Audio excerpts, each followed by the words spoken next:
it can be so easy to focus on all the trauma and all the pain that is in our lineage.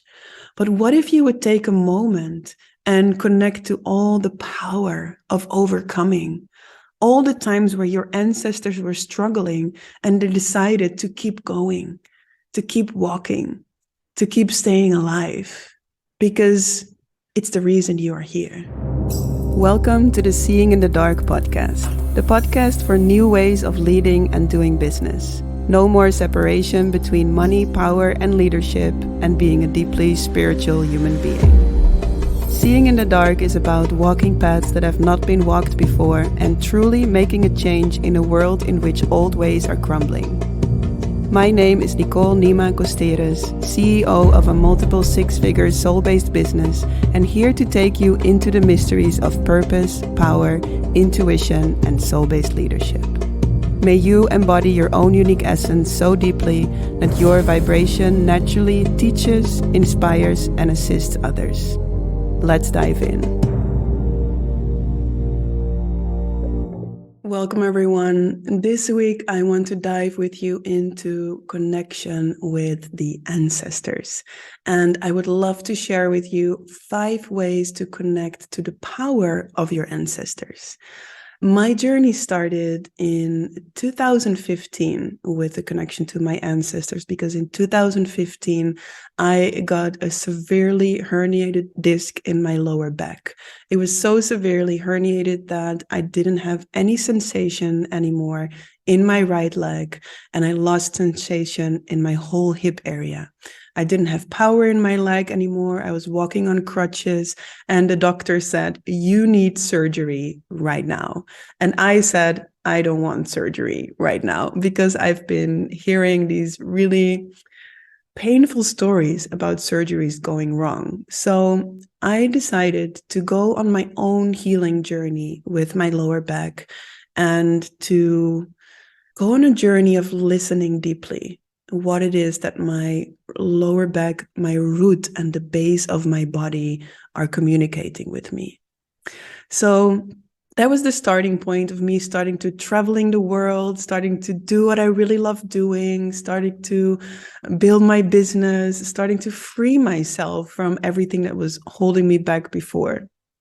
And it was also around that same time where I started to feel the pull towards the indigenous tradition of my maternal lineage, and that is voodoo. Voodoo is the indigenous tradition of Africa, and it's a tradition of over 6,000 years old. It's a tradition that connects really deeply to the spirits, to dance, to herbalism, to rituals and ceremonies. And I've experienced an incredible amount of power and love in this tradition.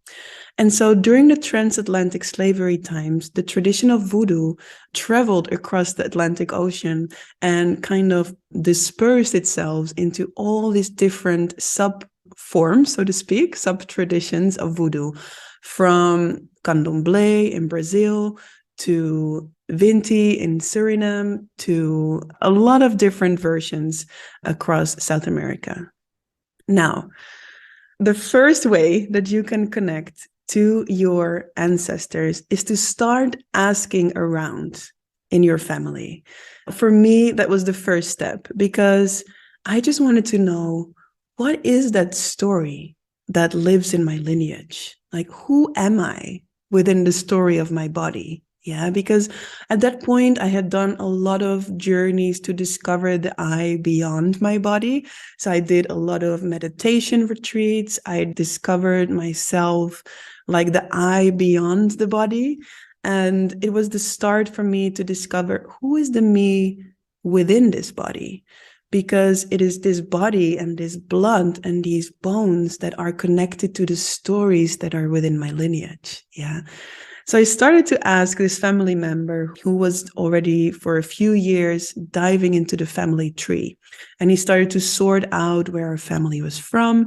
And through him, I was able to discover that in Suriname, there was a certain, I don't know the English word, plantage. It's this land that the slave owner owned, a specific land where my ancestors were working in slavery.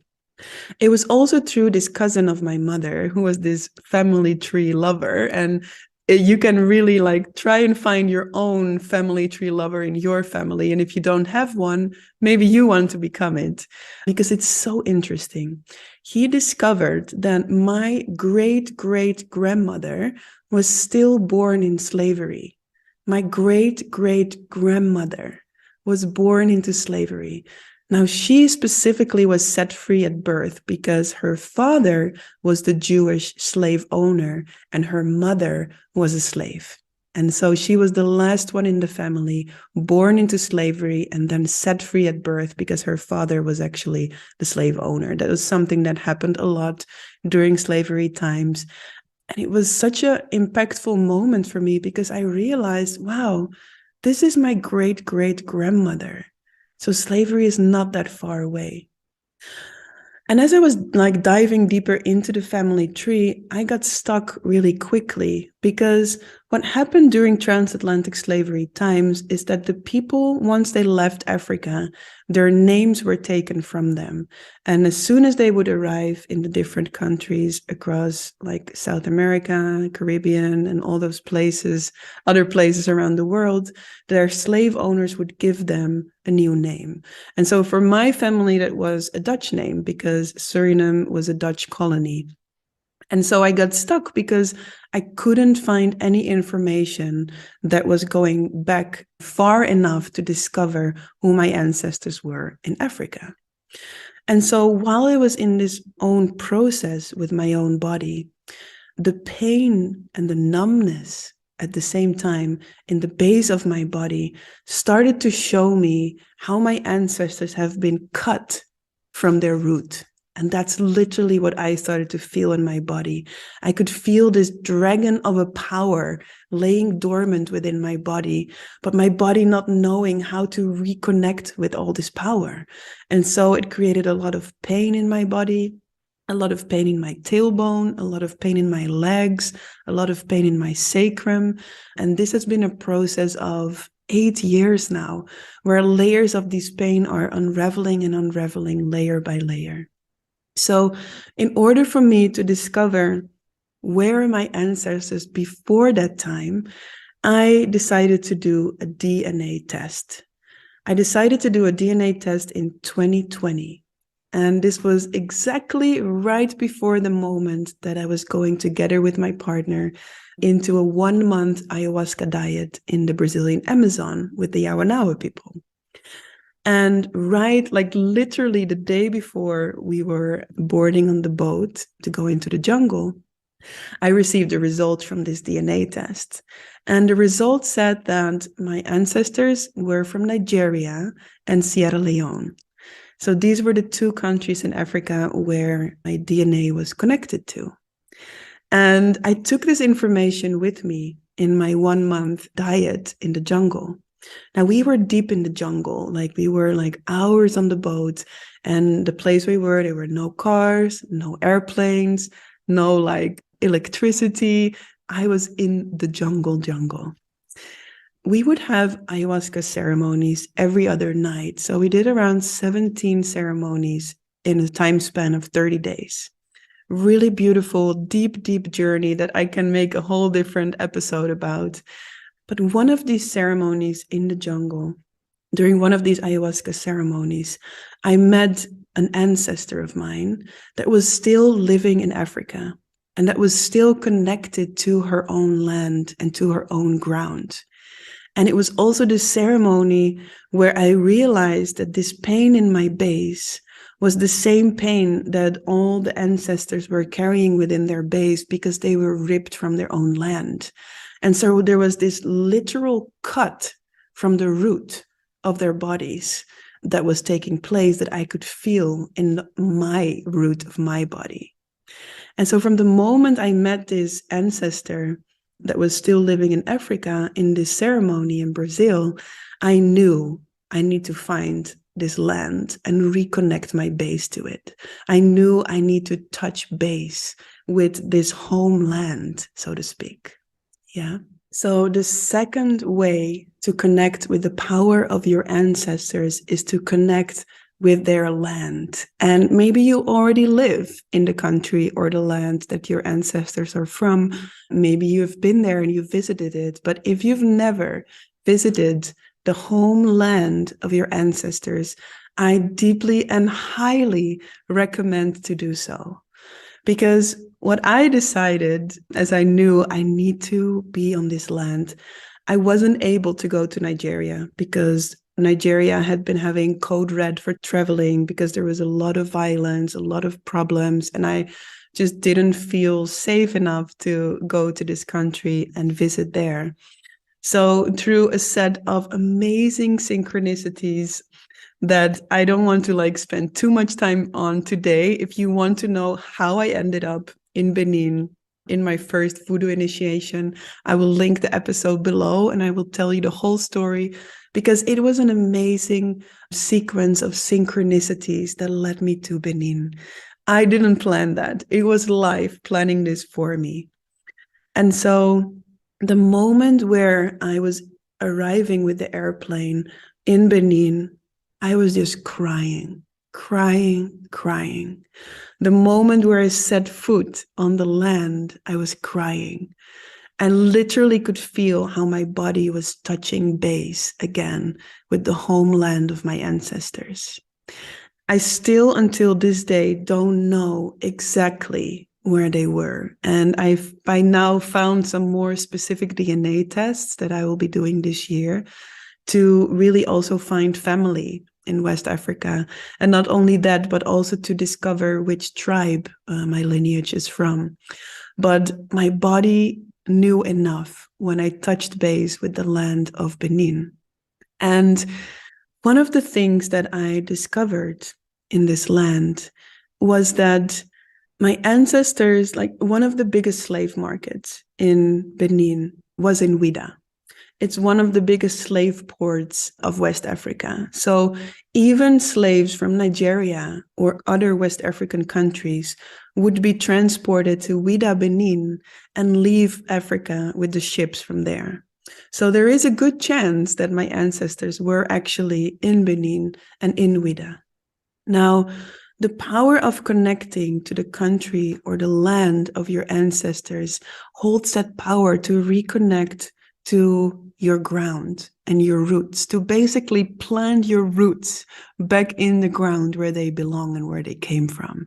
And it is since Benin that I can really feel that something touched base, and that this dragon of a power in my base that, of course, had been already opening up over those last 8 years, but something landed when I landed my body on that land.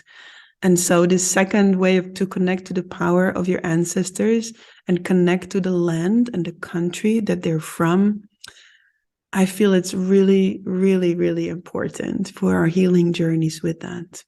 And so one of the things I discovered is that no matter how much trauma there is in your lineage, no matter how much pain or intensity there is in your ancestral line, there is an incredible force of overcoming,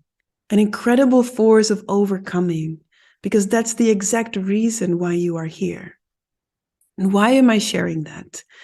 I felt this so strongly in my body when I walked the slave route that the slaves would go during slavery times. And I didn't even know that there was a whole process. Sure, I knew that they were sold into slavery. I knew they were shipped from West Africa to, in my case, to Suriname. But I didn't know that actually the whole process in between had a lot of different stages. So what actually happened when my ancestors were sold into slavery on the slave market, they would go to the second stage, which was walking 7 or 9 rounds around a magical tree. And this was a magical tree because it's a country where magic was still very much alive. So they put a magic spell on this tree, and women would walk around the tree 7 rounds, and men would walk around the tree 9 rounds. And as they walk these rounds around the tree, they would forget who they are and where they are from. And then from this first stage, or from this second stage, because they were sold into slavery on the market and they would walk around the tree, The third stage was actually spending time in a dark room. And this was where they would be put together with many, many, many of the slaves. And they were put into a room that was in complete darkness. And this room in complete darkness would kind of like train or prepare them, so to speak, for the weeks and months that they would sit underneath in the ships in complete darkness. Yeah. So they would sit in that dark room without any food, without any drinks. And days later, they would take them out of this room. And whoever was then too weak to continue, they would throw them into mass graves in which they would often still be alive. And the ones who were still strong enough to continue walking, they would walk to the next stage, and they would go to the tree of return. Now, this tree of return was again a magical tree. And there was one man that sacrificed himself underneath this tree. He said, I will sacrifice myself so that my blood can call back all the slaves that will die on the way. So anybody who would die after they left Africa would be able to return to their homelands with their soul. And so they would walk 3 rounds around this magical tree that is still there. I actually saw the tree, and it's the most beautiful, lush, alive tree. And you can feel the power of whatever ritual they had done with this man who sacrificed himself for all the slaves so they could return home. So after walking these 3 rounds around the tree of return, they continue walking to the beach. And on the beach, some of them would drown themselves because they didn't want to leave their homelands. And some of them would drown themselves as they go on the small boat on their way to the big ship. And then the ones who arrive on the big ship would be on the ocean for weeks and months in a row to then arrive in a country where they need to work in slavery. Now, this is an intense story, but this is also, it's a story with a lot of pain. It's a story with death. It's a story where my ancestors lost very probably friends and loved ones on the way. It's a story where they've experienced incredible amounts of fear. But as I was walking this route, as I was going through all these stages and walking and feeling the path that they had been walking, as I was walking the circles around this tree of return and walking to the beach, I realized one thing. I realized that in our ancestry, in our lineage, there is an incredible force of overcoming. And so for my ancestry, it was that they decided to continue walking from the moment they were captured and sold into slavery.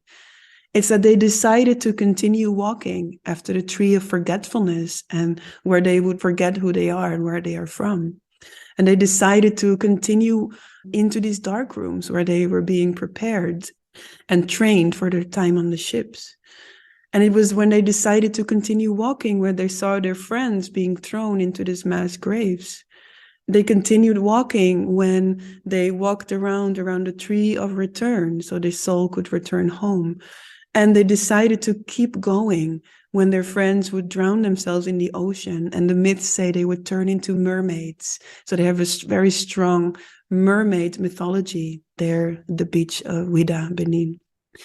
And they continued after weeks and weeks and months on the ships. And then for generations and generations, they would work in slavery, and they continued and they continued. And they continued because I am here right now. So when I take a moment to connect to that incredible force of overcoming that runs through my veins, that is stored within my bones, it is the most beautiful and healing thing. Because what I see with the work with ancestors is that it can be so easy to focus on all the trauma and all the pain that is in our lineage.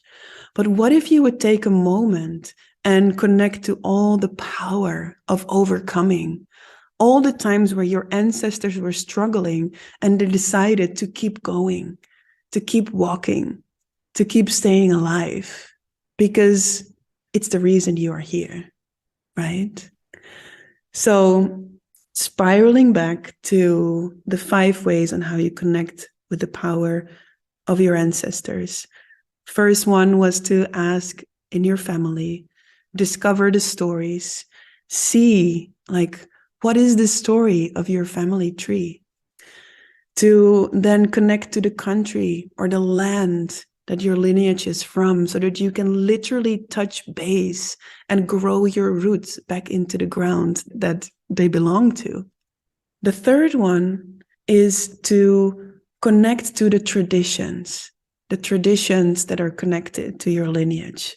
And so for me, that was the tradition of voodoo.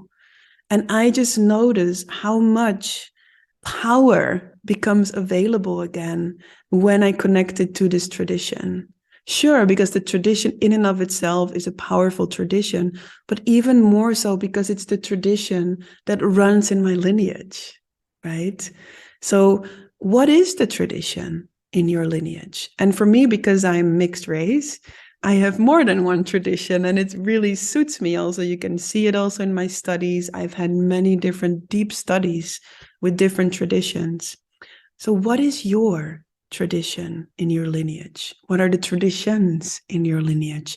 And have you been connecting with them, exploring with them? Because they can be a way to rediscover parts of yourself, to enliven new parts of your essence. Yeah, so traditions. Now, the fourth one I would say is to develop your psychic abilities. The reason why I say that is because there was this one moment during my initiation in Benin in January. And I remember sitting on the floor, because a lot of the initiation, I would spend time on the floor. I wasn't allowed to sleep on the bed. I needed to sleep on the floor. And I was wearing this traditional clothing. And I was sitting in meditation. And suddenly I feel my three ancestors sitting on the bed. My grandmother, my great-grandmother, and my great-great-grandmother.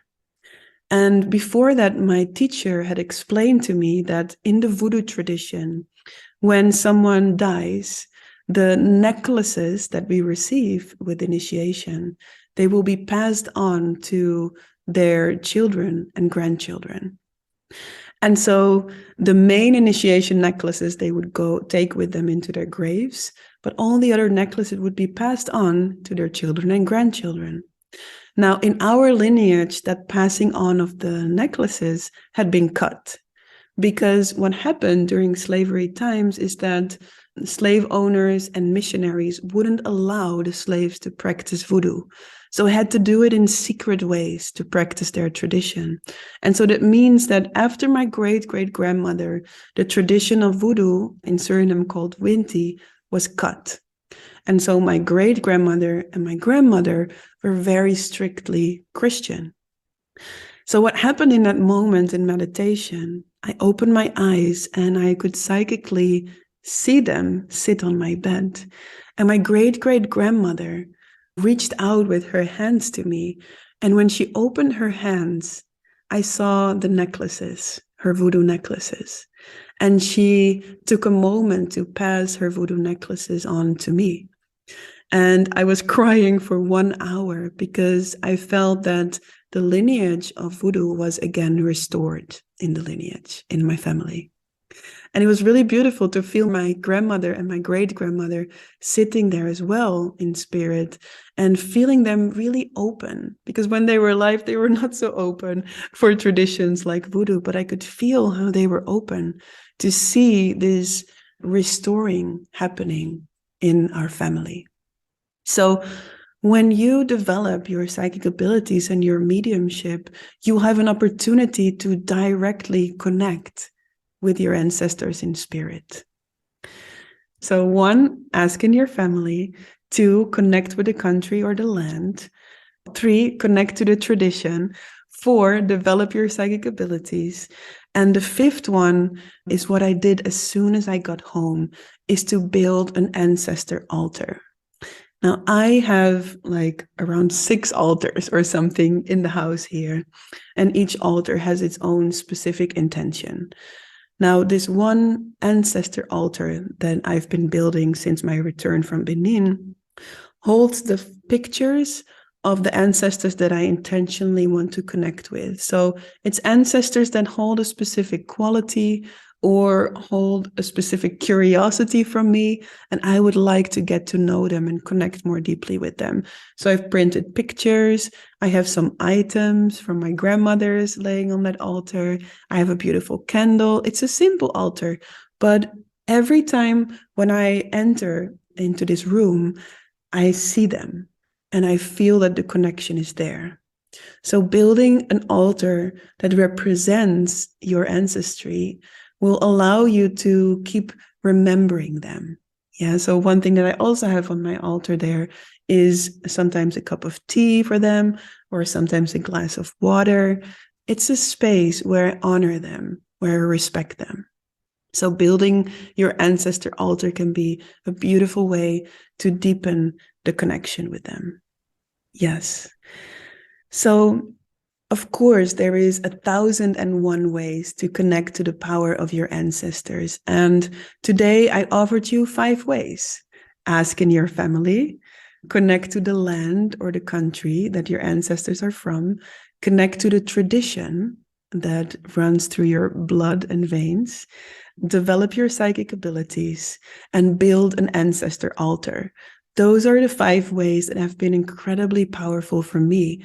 But I would also very much say, take with you whatever inspires you, leave behind what doesn't, and find your own ways to connect to the power that runs through your veins. Because I find it so important to remember that no matter the amount of trauma that is in your lineage, no matter the amount of pain that runs through your ancestral lineage, there is an incredible power of overcoming, incredible power of determination, an incredible will to live. The will to live runs through your veins and bones because each ancestor before you decided to keep going. And that's the reason why you're here. So if there's one thing that I can leave you with today, is the remembrance of this power that runs through your body. I thank you so much for being here today. Please let me know. Let me know how this episode was for you and if there is anything that you will take with you to deepen the connection with your ancestors. And also, I would love to let you know if you want to deepen your psychic abilities, I have an in-person event coming up. And I'm really celebrating this because I haven't been doing in-person mediumship events, I think for at least 4 years or so. So on the 3rd and the 4th of June, I offer a weekend of mediumship. It's 2 days where we are going to do an incredible deep dive into mediumship, meaning practicing with your psychic abilities, learning how to offer readings, working with energy readings, working with loved ones in spirit, working with spirit guides, just a really beautiful variety to deepen your mediumship. And everybody can do this. Everybody can deepen their psychic abilities and learn the language that energy speaks. And it will support you in the connection with your ancestors. It will support you in the connection with your spirit guides. It will support you in the trust in your intuition. And it will also connect you to an unconditional love and support that is always already available for you. So if you want to find out more about it, the link is below this episode for you to find out more about a weekend of mediumship live here in Amsterdam on the 3rd and the 4th of June.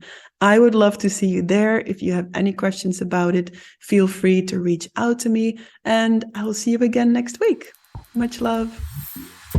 Did you receive any inspiration, motivation, or powerful breakthroughs by listening to this episode? Then please share this episode by taking a screenshot and tagging me in your stories at nicole.nima.costeres. I would love to celebrate you, share you in my stories, and it would mean so much to have my work reach more powerful, passionate women like you. Thank you so much, and looking forward to see you next week.